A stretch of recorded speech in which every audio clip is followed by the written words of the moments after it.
getting comfortable. You are Locked On Fantasy Basketball, your daily fantasy basketball podcast, part of the Locked On Podcast Network, your team every day.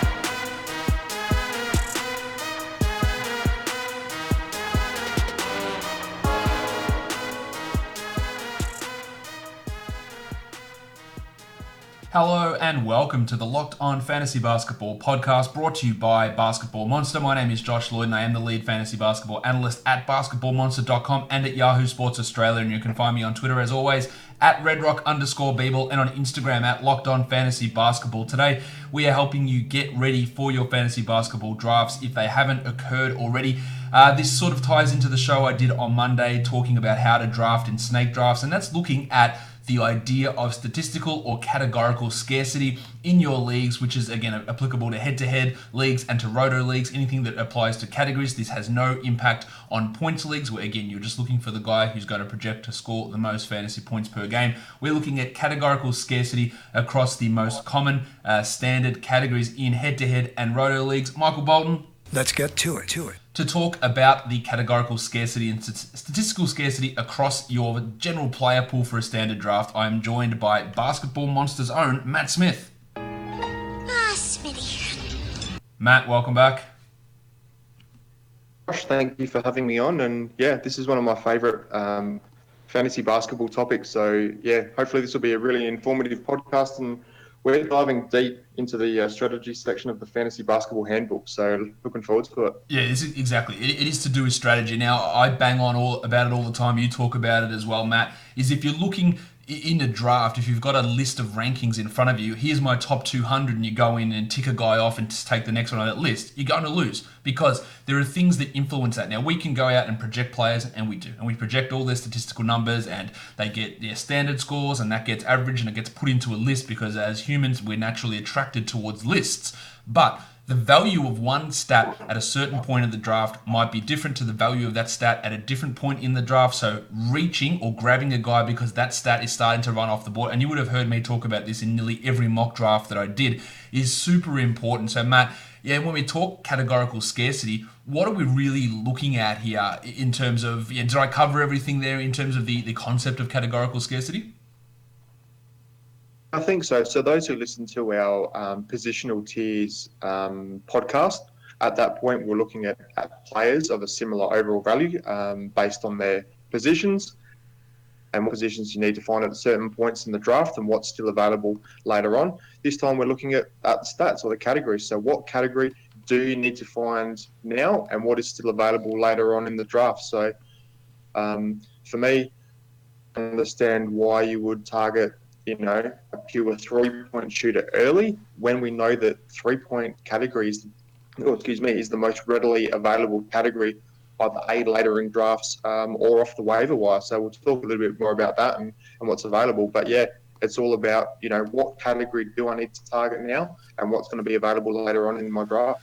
So say, for example, with that, when you look at a guy in a projected value, Anthony Davis, Karl Anthony Towns, and Steph Curry are all projected pretty similar in terms of the overall value, or as some people like to say, in a vacuum, or all things being equal, which of course they never are. Yeah, their value is equal. But Steph's value is derived from the fact that he's hitting a lot of threes. That is one of his number one categories. And as we said, you can find those three-pointers a lot later in the drafts. That's where these three-point specialist type players come in. So I think the fact that when you go through drafts and you see that categories like assists and points, and obviously Steph helps you in points as well, they fly off the board early. When you see things like rebounds start to disappear in the mid portions of the draft, those things become more important, because if you don't get them, it's not like, well, I'll just grab this guy here because he's got equal value, but then how am I going to fill up these other categories later? Because the answer to that is you can't.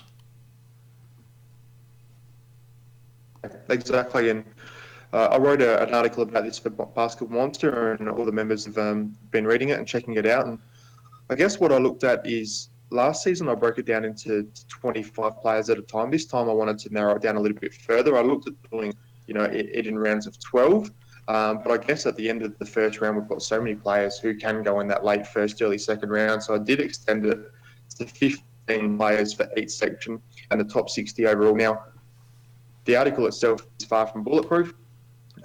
What I did is I looked at basically the first 15 players who were ranked from our projections, and then the next 15, and then the next 15, and the next 15 after that. So obviously in your drafts, they're not going to go in that particular order, but it was just to give an example of how quickly categorical scarcity changes and where it changes. So straight off the top, when we're looking at a standard league, assists and threes were the easiest categories to find throughout the draft.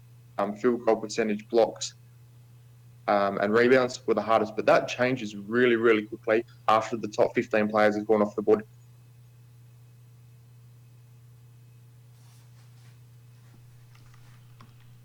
I don't know if you're still there, Matt, but you just dropped out. Oh, yeah, there you go, you're back. Oh, yeah. Yep. Oh. Sorry, but you were talking about how those categories, threes, assists, and steals, stay at the top of your draft. How they're the most available early on, but then that does change.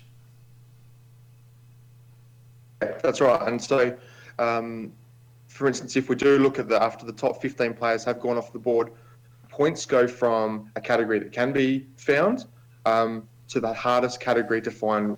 Of the 19 of the top 25 players we have projected in points per game, they'll be drafted in the first 2 rounds. So once you get outside that top 25, points are extremely difficult to find. Assists and steals also take a big hit. So those first 2 rounds we know are really guard heavy with your Hardens, Currys, Lillards, Beal, Booker, Trae Young, Kemba Walker, Kyrie Irving, Jimmy Butler, these sort of guys. So the guard stats, the points, the steals, the threes, the assists, they change significantly after the top 25 players have been drafted. Yeah, and that's important to know. Like you go into your draft tracker on Basketball Monster and you take a look and you see that the bright green is there for steals. It's bright green for assists, meaning you go, well, look at me. That means that these categories like assists and steals become easy to find. But the first 10 guys, first 15 guys go off the board and that changes. It's because those top players, they're all the ones who score. They're the guys who get those assists. So those things change quite a bit. It says blocks are quite scarce to begin the draft, but because a lot of the high block guys aren't going in that first round, they do become a little bit easier to find as the draft does continue. So it is important to know where these drop-offs occur, where these changes and where these stats are really concentrated in terms of average draft position of players. Because if you don't get points early, Matt, if you get a guy in the second round like Andre Drummond, or you get Rudy Gobert, or you grab Draymond Green in round 3, you are so far behind the 8 ball there in terms of points that finding that guy to catch you back up later becomes really, really difficult, doesn't it? Yeah, absolutely. And that's where player value can actually adjust during the draft. So if you have struggled early in points, you might have to go then a little bit earlier on someone like DeMar DeRozan. Yep. Because after the top 60 players have gone off the board, points is, like I said, far and away the hardest category to find. So all of a sudden, yes, we know he has his limitations and he doesn't hit 3-pointers, but like I said, you can find that later in the draft. So his 20 points per game and his 4 to 5 rebounds and his 4 to 5 assists, and all of a sudden become very useful and valuable because there aren't any other players like him outside that top 50. So DeMar DeRozan can actually get a boost up and his stats become more valuable because there's no one else out there. Yeah, that's exactly right. Like these points, like the 30-point per game guys, your Hardens and your Currys, and your 28 guys like your Devin Booker, maybe your Karl Anthony Towns and Anthony Davis and Giannis Antetokounmpo. Like once those guys are gone, like the average in a solid fantasy basketball team, your team's averaging 15 to 17 points per game. That's sort of around the area you're looking to target to be okay in that area.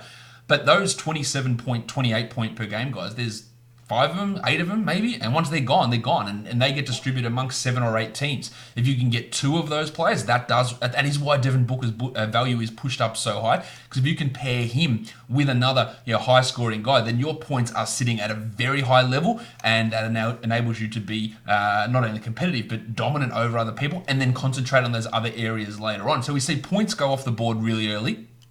The next thing we seem to see go off is assists, and that's why the value of guys like Trae Young, like Booker to an extent, like Drew Holiday, Jimmy Butler, D'Angelo Russell, Kemba Walker, all of these players, their value is inflated, and I think taking them higher than those areas where you may expect them to be does it is necessary, because it's harder to find those numbers later on. And you might say, well, you find Jeff Teague later, you might get Ricky Rubio later, and that's all fine, but are you going 20 spots higher to make sure you grab that guy? Or you're sitting there and you pick at the turn, and then you've got to wait 24 picks until it's your next one. Well, it takes one person to go in and grab that guy, and then you don't have assists, and you can't compete in that category. So we see points go off first. That's the one that really drops off early. Assists is probably the next one that drops. And something that surprised me over the course of doing these mock drafts, Matt, is the way that rebounds actually do tend to fall off. And in the past, you could, I'll grab a cheap big man later. It isn't really seeming to be the case this season, and rebounds become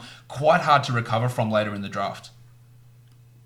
They do, and that's a really good point, and one I was going to make. That once we get sort of outside that top 100, and you get past guys like JaVale McGee, Kevon Looney, Zach Collins, like maybe Alex Len is probably the last of the big men. Like I've been doing some deep drafts this season, and rebounds are so tough to find later on, really struggling. So, like we said in our podcast series, like those big men in that sort of 3rd, 6th, 7th round, all of a sudden they're becoming really valuable for their rebounds. But just to circle back on assists, and your point was perfect.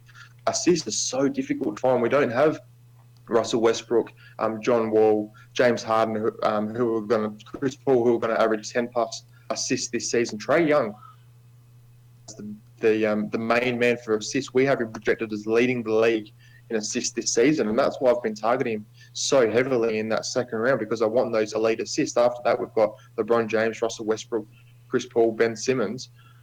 But those assists are so valuable. And Ricky Rubio was the other guy I had on my list to talk about. Is once again after that top 50, Jeff Teague, who are probably the only two guys who are going to get you 6+ assists per game. So once again, we know Ricky Rubio has his limitations and his deficiencies, but his big boost in assists, once again, like a DeMar DeRozan, is going to give him a boost up the draft board. And you might need to go around earlier just to secure those elite assists. Same thing goes for Lonzo Ball, who's ridiculously ranked low at like 91 over on Yahoo, but if he can get you 7 or 8 assists per game, and you can deal with those other issues, because you can fill out the percentages in other areas, especially the field goal percentage. That is, as we haven't discussed, but we will discuss that the field goal percentage, you can get some influence in that area later in the draft as well as free throw percentage. In the past, that hasn't necessarily been the case, but that is a little bit more of the case this season. You can grab a late Montrezl Harrell, you can grab a Lou Williams for field goal and free throw percentage respectively. You can find those guys. You can find Dwayne Dedmon to be a bit of an influencer in those percentage categories as you get further in the draft. So you're getting these numbers, which again, points, then assists go, and then rebounds tend to go. We've got a sweet spot sort of between 60 and 90 where a lot of the steals guys tend to be concentrated as well. So if you haven't got steals early, you need to know where you can get them later on. And the blocks one is interesting, because there are some players you can get late that do help you in blocks. That I think devalues some of these guys that you might tend to reach for. Maybe that is a Mitch Robinson or a Miles Turner. If you're reaching for them into the top 25 because of their blocks, perhaps that's overvaluing that contribution in that category when you can find some of those other guys later, and it's going to cause you to be deficient in some other areas. Definitely. I'd just like to circle back on your steals comment as well. And I've got two guys who are projected inside the top 50 who probably get a bump backwards. Because they are so good in a couple of areas which you can find later. So I've spoken about DeMar DeRozan and Ricky Rubio, how they get the bump.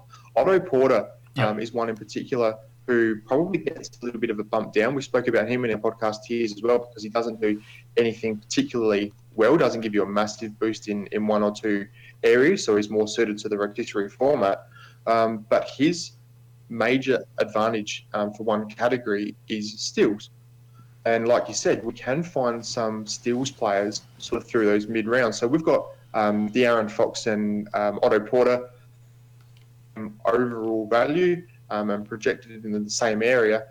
Fox, we have at 1.8 steals. Otto Porter, we have at 1.6. But like we said, those assists are so difficult to find that I would draft De'Aaron Fox 10 out of 10 times over Otto Porter because of those assist boosts. And with the steals and threes, we can look at guys later on like who we mentioned, Mikael Bridges or Miles Bridges, Josh Richardson, Kelly Oubre, and Gary Harris are just some of the guys later on who can give you that advantage in steals. So Otto Porter's one guy inside that top 50 who I just don't feel as though we should be reaching for at the stage. He'll finish a top 50 player, no doubt. But based on categorical scarcity, some of those other players, like a De'Aaron Fox, become more valuable at that range. Yeah, that's true as well. And we can talk about he'll finish as a top 50, but as I've said plenty of times, like these overall rankings, they help us deal with our fact that we like things in lists, but they don't actually mean anything at that point. Well, I drafted him at 50 and he finishes the 50th best player, therefore it was the right pick. But who did you miss out on in that area? Could you have filled in that other category that he gives that boost on in another spot as well? And don't even get me started on including turnovers in those ranks, because they mean absolutely nothing. And again, if you're looking at turnovers in your overall ranking numbers, then that bumps your assist projection for those players right down, and you're just not going to be able to be competitive in assists. If you're putting turnovers in, going off a list, your assist guys go all the way down, you're going to miss out on all of them, and then you're not going to be able to compete in that area. And that's fine. If you want to punt that category, then you almost have no choice to punt it if you are including turnovers in your valuations of players. Matt, the three-pointer one is really important. Now, we did an article on Basketball Monster about who we pick at number one, and James Harden was the name that come up quite a bit there.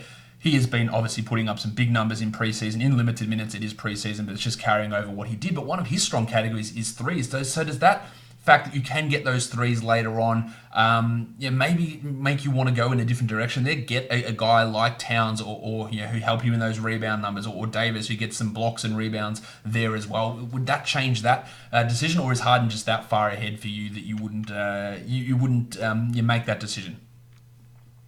I'm still pretty comfortable with James Harden as number one. Once again, for the assist and steals fact, and I love building around an elite point guard. Like I said, that's why I've been targeting Trae Young in that second round. But once again, just when we look at overall build, if I can get Harden at sort of 1, 2, 3, and then I know in that next range I can get someone like a DeAndre Ayton, who I would target, maybe pair that with a Luka Doncic. And then in that fourth and fifth round, we've got Thomas Bryant, Jonas Valanciunas, for Derek Favors, maybe Bam falls, maybe Clint Capella falls. So I think in that sort of fourth, fifth round, I can really target a couple of bigs and give my rebounds and blocks a boost in that way. So I'm still quite comfortable with James Harden at one. With Towns and probably Davis at 2 and 3. And the point you made on threes as well, the other player I was going to bring up was Buddy Hield, who had a fantastic season last year and jumped from, that player from the 70, 80 range into the top 50. But once again, if we look at his projections this season, his number one category by so far is 3 points per game. We've got him projected at 3.7 threes per game. And once again, you need to ask yourself, do you really want to draft a player in the fourth or fifth round when you can find that category at the end of the draft? Guys like Eric Gordon, Terrence Ross, maybe Davis Bertans, Malik Monk, all these guys are going to be able to hit 2.5, 3 threes per game. So your Buddy Hield, do you need to take a Bam Adebayor and Eric Bledsoe for some more assists and steals, Bam for his rebounds and blocks, Jonas Valanciunas for the same reason? So once again, Buddy Hield's going to be in a really good spot this year and going to have a really strong season, but his threes in the top 50, and that's why I never own Klay Thompson, because his best category, you can find later on in drafts. Yeah, exactly. That is a key point, and again, it just harkens back to this point of going by a ranking number is quite disingenuous. It's quite misleading in terms of where that overall value lies. And you can come in and tell me Buddy Hield was the 45th best player by a ranking number. That doesn't mean that he is a smart pick necessarily at 45. And we love what Buddy can do. And he doesn't just give you threes. He's a 20-point per game guy, which is valuable. So that we talked about the scarcity of points, and you add that into the abundance of threes. So which one of those evens it up? Well, that's why he is that guy that's a 50 to 60 type player and not a player that falls down further. He does it efficiently, which is another boost in his favor to be able to do all that efficiently. So that's why he's not the guy that's 120th like Terrence Ross, is because he brings these other values alongside the threes. Landry Shamet might average 2.5 threes per game, but he's nowhere near where Hield is because he's not a 20-point per game guy. He's not doing it on 48%, 49% shooting. These all things tie in, but it does you do have to look at those things. And it is just about, people often say to me, Josh, I've got pick 1, so who do I target at pick 48? Well, I cannot give you that answer for a start, because you've got to see, how's this draft gone?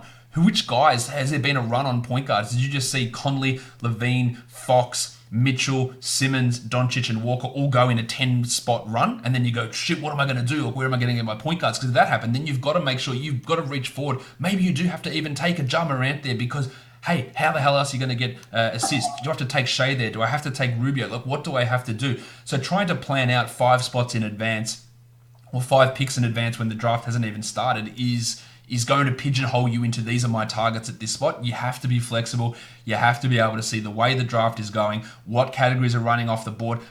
You get to pick 48. Are there 10 good centers left? Is Bam still there? Is Tom Bryant still there? Is Aldridge still there? Is Mitch Robinson still there? Is Derek Favors still there? Is Julius Randle? Is Hassan Whiteside? Because you could have 10 good centers that you might be able to circle back onto your next pick and assume 2 or 3 of those guys can fit through. So it is really important to see the way that people are viewing your draft and how the picks have gone in advance before making those pronouncements, before making those plans, because otherwise, again, you will get it wrong if you're just pigeonholing yourself in there, and if you're not making those sort of decisions or understanding the way that the stats do run off the board in those early rounds, and where those stats tend to run off. Yeah, spot on. I don't really have much more to add to that, but I was just going to say that, yeah, so with the article that I wrote, after the top 60 players have been drafted, like I said, points, extremely difficult to find. Rebounds are tough to find. Assists are tough to find. The most readily available categories are field goal percentage. So we know, like guys like JaVale McGee, Kevon Looney, Jakob Poeltl, these sort of guys are late. Who I mentioned with, Terrence Ross, Eric Gordon, Bertans, Malik Monk, JJ Redick, etc. So yeah, once again, I think in those first sort of 5 rounds, you really need to be targeting your guards with the assists and steals, and your bigs with the rebounds and blocks, and obviously points if you can get them.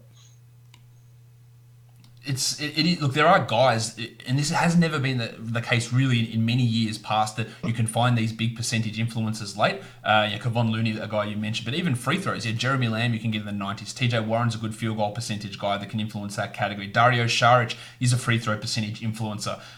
If someone like Malik Monk gets minutes, Colin Sexton, he can influence that category. You've got a guy, Poeltl, who bumps your field goal percentage up. So they can be adjusted. Now, often these guys at the end of drafts will give you strength in one percentage and a weakness in the other, which is something you have to pay attention to. And it is often why I like to disregard one percentage category in drafts, because you're balancing both of those can often be at the detriment of some of those counting stats, which again are harder to find later on, especially when we're talking about the points, rebounds, assists, steals, and blocks numbers, which do tend to go off the boards. But it is important. And we talk about steals, Matt, of being something that lasts, and they do. But once you get, like rebounds, to 110, 120, then the steals are gone. Then there are no high steals guys in that area of the draft.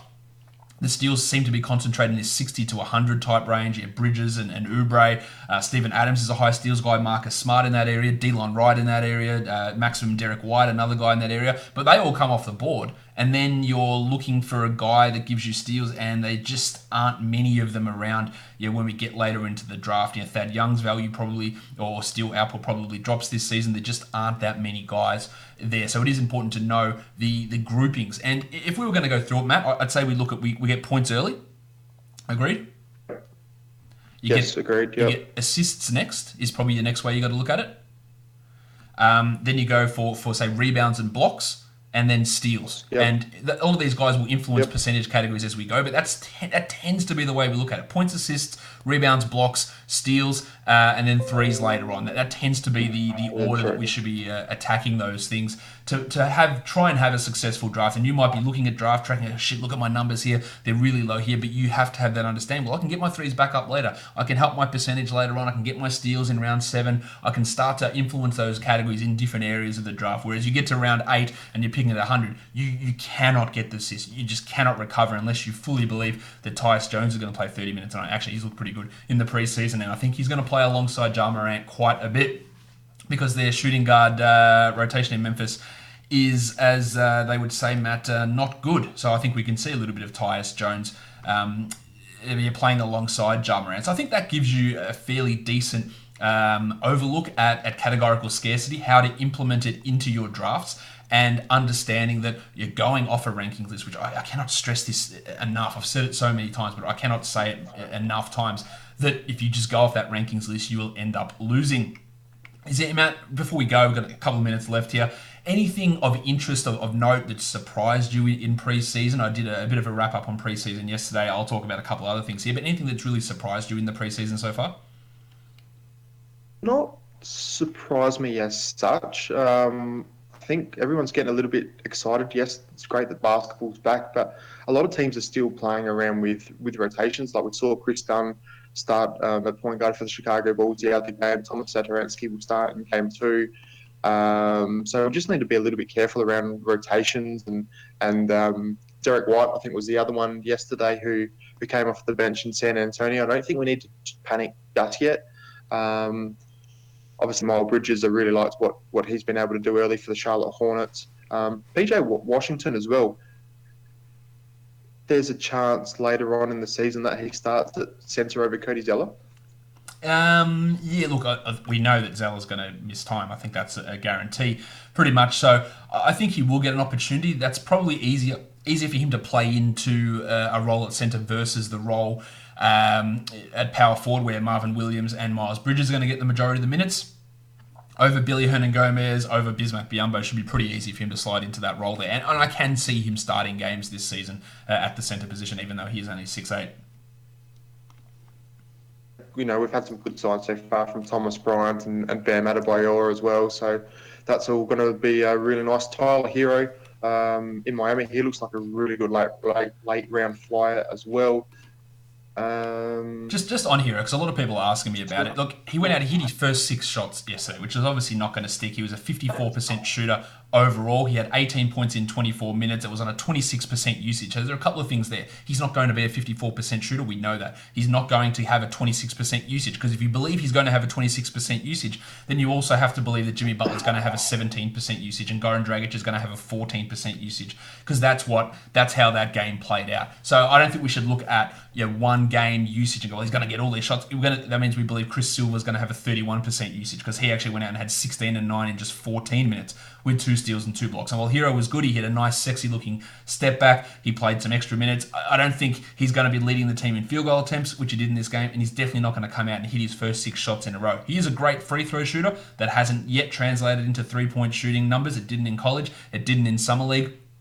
But because he's a guy that's so super confident and jacks up a lot of shots, people get really excited. Fine as a late round pick, but I just think that upside for him is limited. I'll give you this, Matt. Do you think he's a 12 points per game guy, over or under? Ooh. That's a good one. For the season, I'll probably take post All-Star break. Well, there's going to be times when Dion Waiters and Jimmy Butler are injured and miss time, and Tyler Hero is going to step into that role, and he'll probably average 14 points per game. And I think he'll have stretches where he's really useful. But yeah, the line of 12 points per game is a really good one. And I was just going to say that, for my Suns, I think Ricky Rubio is going to have a really positive impact on this team. And DeAndre Ayton looked pretty good early on. And I think, Ayton's going to have a pretty big season and sort of flying under the radar a little bit there in the late second, early third round as well. So yeah, he's another player I really like. Yeah, I think I think you can have a look at him as a top 20 guy. Like, you don't necessarily have to take him there, as we mentioned, but he's in that sort of a discussion, and I wouldn't be letting Ayton fall out of round 2, really. But again, that it's going to come down to what do you want to do with assists there, because again, he's not providing those assist numbers. Him and John Collins in that sort of mix. I would have Ayton over Collins, which seems to be literally the most common question I've been asked this preseason is, do you have Ayton or Collins? I don't know why that is the question that I continually get asked, but it is, and I do have Ayton ahead of Collins in that situation. Matt, I reckon we'll let you go from there. Tell everybody where they can find you on Twitter and anything else you want to let us know about. Twitter at S-Man Sports. So hopefully got a lot of good information, and just gives you a new perspective on how to look at your draft and where to find certain categories. If you have any questions, hit us up on Twitter and we'll endeavour to answer them in 180 characters or whatever it is these days. 280, I think. All right, Matt is, go follow him on Twitter. Check us out on Basketball Monster, of course. Follow me at redrock_Beeble and on Instagram at Locked On Fantasy Basketball. Subscribe to this podcast, Apple Podcasts, Google Podcasts, Spotify, Stitcher, and on YouTube. Give me a thumbs up, leave a comment. Do all of those great things, guys. We are done here. Thank you so much for listening, everyone. See ya.